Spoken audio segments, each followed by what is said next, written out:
नमस्कार मित्रांनो, स्वागत आहे तुमचं ट्रेडर कन्सेप्टमध्ये.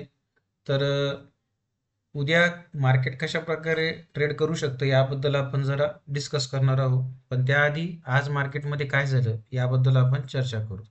बघा, आज 28 नोव्हेंबर होतं. 28 नोव्हेंबरला मार्केट स्टार्ट झालं आणि बरोबर यांनी काय केलं, वरच्या साईडला आपण जो हाय मार्क केला होता 23,347चा, त्यावेळेसला यांनी इथं रेजिस्टन्स घेऊन काय केला, एक शार्प फॉल केला. राईट. सो यामध्ये ॲक्च्युली झालं काय, इथं तुम्ही जे बायर्स होते राईट, त्यांना याच्यामध्ये काय करण्यात आलं, ट्रॅप करण्यात आलं. राईट. आणि नंतरला एक मोठी कॅन्डल जी बनली म्हणजे यांचे स्टॉप लॉस काय करण्यात आले, यांचे हिट करण्यात आले. त्यामुळं हा शार्प फॉल आला. राईट. बऱ्याच जणांना असं वाटत होतं की इथून काय होईल, मार्केट अप साईडला जाईल.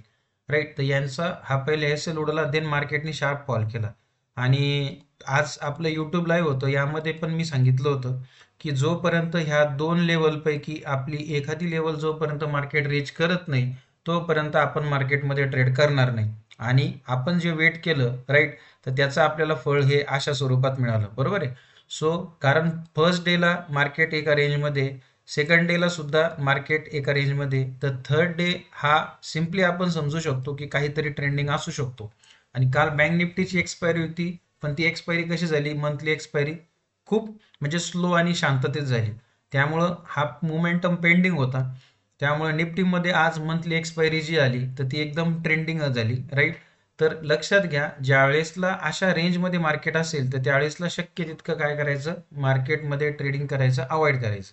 ठीक आहे. सो हे या मागचं सिम्पली तुम्हाला रिझन आता समजलं असेल की कुठल्या दिवशी ऑप्शन बायरने ट्रेडिंग करावी आणि कुठल्या दिवशी ऑप्शन बायरने ट्रेडिंग करू नये. राईट. कारण कॅपिटल जोपर्यंत आहे तोपर्यंतच आपण मार्केटमध्ये, हे समजून घ्या.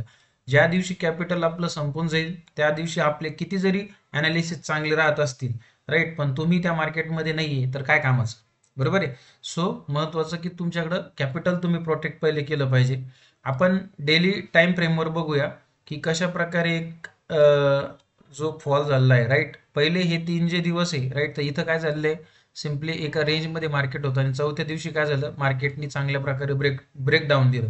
ठीक आहे. सो आता उद्याचा प्लॅन काय असणार आहे, एक लक्ष द्या. यामध्ये तुम्हाला एक मी चांगलं लर्निंग कंटेंट प्रोव्हाइड करतो, व्यवस्थित लक्ष द्या. काय झालं मार्केटमध्ये, इथं ज्यावेळेसला एक कॅन्डल बनली होती, बरोबर, म्हणजे ही शुक्रवारी बनलेली होती. आणि सोमवारी जी कॅन्डल बनली ती ही गॅप अप मध्ये बनली इथं. सो हा गॅप जो बनला होता राईट, हा गॅप कुठंतरी आज काय करण्यात आला, फिलअप करण्यात आला. हे लक्षात घ्या, हे जे गॅप्स असतात हे फिलअप करण्यासाठी मार्केट 100% येत असतं. आलं लक्षात. सो त्या स्वरूपात मार्केटने काय केलंय, आज तो गॅप फिलअप केलेला आहे. सो उद्या महत्वाचं की उद्या आपल्याला ह्या ज्या दोन लेवल आहे राईट, तर इथं मार्केट मे बी काय करणार, मे बी सपोर्ट घेऊ शकतं. किंवा ही जी मोठी कॅन्डल बनलेली आहे तर इथं ही जी सेलिंग आहे ही सेलिंग मे बी कंटिन्यू होऊ शकेल. राईट. हा एक पॉसिबिलिटी आहे. आणि दुसरी पॉसिबिलिटी अशी आहे की याच्यामध्ये मे बी एखादी बेबी कॅन्डल बनेल, म्हणजेच इनसाइड कॅन्डल बनण्याचे चान्सेस असेल. ठीक आहे. सो ह्या दोन पॉसिबिलिटी मार्केटमध्ये असू शकतात. आणि वीकलीवर जर तुम्ही अनालिसिस केलं तर वीकलीमध्ये काय दिलेलं आहे की यस, एक शार्प फॉल आलेला आहे. राईट. पण मे बी माझ्या एक अंदाजानुसार इथं समवट थोडं मार्केटने काय करणार, एक सपोर्ट पण घेऊ शकतं. राईट. इथं सपोर्ट घेतं की ब्रेक करतं हे उद्याच्या मार्केटमध्ये पाहणं गरजेचं आहे. ठीक आहे. सो उद्याचं जे आपण मार्केट ट्रेड करणार आहोत तर त्यासाठी आपलं साधं सिंपल लॉजिक असणार आहे की जेव्हा पुन्हा या स्विंग लोच्या खाली मार्केट जाईल त्यावेळेसला आपण एक ट्रेड प्लॅन करू शकतो, छोटा स्कॅल्प करू शकतो. जर मार्केट इथं ओपन होऊन इथंच जर टाइमपास करत असेल राईट, तर आपल्याला पुन्हा हा एका ट्रॅपमध्ये किंवा वरती जर मार्केट येऊन ह्या पर्टिक्युलर झोनमध्ये जर काम करत असेल, पुन्हा हे एका ट्रॅपमध्ये अडकलेलं आहे मार्केट, त्यामुळे पुन्हा नो ट्रेडिंग झोन असणार आहे. ठीक आहे. सो हे सिंपल निफ्टीचं अनालिसिस ठेवा. राईट. त्यानंतर आपण एक सेन्सेक्सचं सुद्धा काय करणार आहोत आज, की अनालिसिस करणार आहोत. कारण आज आपण सेन्सेक्समध्ये एक ट्रेड घेतला होता. राईट. सो ज्यांनी बघितलं नसेल तर त्यांनी यूट्यूब लाईव्हला आणि इंस्टाग्रामवर सुद्धा आपण तो प्रोव्हाइड केलेला आहे. ठीक आहे. सो तो बघू शकता. तर बघा आता सेन्सेक्समध्ये हा पण शार्प फॉल आलेला आहे, बरोबर. तर हा जो शार्प फॉल आलेला आहे तर याच्यामध्ये आता पुढचं आपलं अनालिसिस काय असलं पाहिजे, उद्या तर आता याची काय, सेन्सेक्सची एक्सपायरी आहे. सो या एक्सपायरीसाठी हा माझ्यासाठी वरचा स्विंग जो हाय आहे राईट, हा महत्वाचा आहे. राईट. नंतर हा स्विंग लो एक महत्वाचा आहे.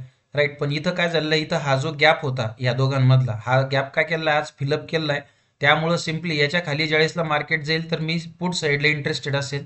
जर मार्केट इथं कुठं ओपन झालं आणि इथंच जर ट्रेड करत राहिलं राईट, तर पुन्हा ह्या ट्रॅपमध्ये तो अडकणार आहे. म्हणजे जे निफ्टीचं अनालिसिस आहे सेम स्वरूपात सेन्सेक्सचं अनालिसिस असणार. पण महत्त्वाचं, जर उद्या जर गॅप डाऊन जर मार्केट जर झालं तर काय, तर लक्ष द्या. जेव्हा मार्केट गॅप डाऊन होईल, समजा इथं कुठंतरी मार्केट गॅप डाऊन झालं, ठीक आहे. मार्केट गॅप डाऊन झाल्यानंतरला काय केलं जातं, पहिले पोझिशन बुक केलं जातं जे ट्रेडमध्ये होते, म्हणजे ओव्हरनाईट पोझिशनला. तर ते काय करतात, त्यांचा प्रॉफिट बुक करता. आणि ज्यावेळेसला त्यांचा प्रॉफिट बुक होतो तो हा काय होतो, एक पुलबॅक मध्ये येत असतो, राईट. तर ह्या पोझिशनला कुठं मार्केट येईल तर त्यावेळेसला मी सेलिंगला इंटरेस्टेड असेल, ठीक आहे. हे गॅप डाऊनचा सिनारिओ. आणि जर फ्लॅट ओपन झालं तर सिम्पली याला ज्यावेळेसला खाली ब्रेक करेल त्यावेळेसलाच मी इंटरेस्टेड असेल. म्हणजेच काय, मी पुट साईड इंटरेस्टेड आहे ना की कॉल साईड, ठीक आहे. सो हे सेन्सेक्सचं अनालिसिस आहे, कारण उद्या सेन्सेक्सची काय एक्सपायरी आहे. आणि आपण रोज आता निफ्टी, बँक निफ्टी आणि सेन्सेक्स या तिघांचं काय करायचो, अनालिसिस करायचो. आणि बँक निफ्टीमध्ये काय आहे, आता ऑलरेडी आता मंथली एक्सपायरीमध्ये गेलेला आहे, त्यामुळे याचे प्रीमियम आता महाग असतील.